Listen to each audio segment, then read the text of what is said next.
My name is John Paul Cupp. I'm the vice chairman of Dignity Village, a tent city in Portland, Oregon. We brought down a van load of 7 Dignity soldiers to come down here and show our solidarity to the people in Eugene. We were at a tent city conference in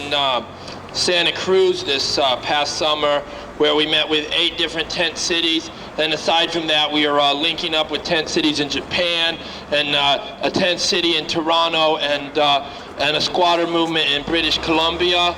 And so we felt an obligation to come down here and stand in solidarity with our sisters and brothers and put a sense of perspective on this. People like to take poverty and they like to show vice, you know, drugs, laziness, alcohol, mental illness as the root source of poverty, so they don't have to look at the socioeconomic system and don't have to look at the economic superstructure and don't have to realize the same thing in every town because it's the same goddamn system.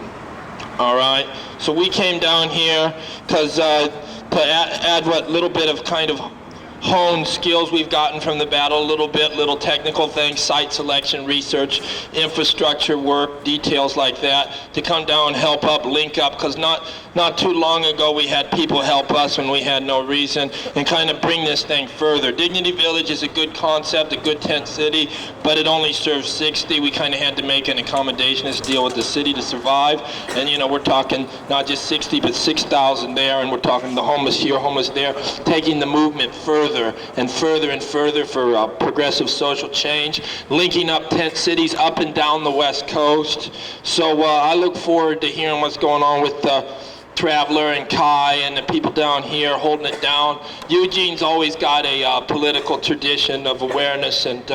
radical activity outside the system, and if that can be fine-tuned and used properly, that's important, because what a tent city is something that operates outside the system. You look at all the social service agencies and all this funding for the ending poverty, it all goes to some fucking bureaucrat can have a car to drive, you know, and then a $40,000 car, and we got $1.2 million of fuck money to put into the social service continuum, and it all goes to a bunch of bureaucrats who wind up selling out to the Business Bureau, and that's your representative to sponsor you and to say, I speak for you. So this is why the homeless people have to say,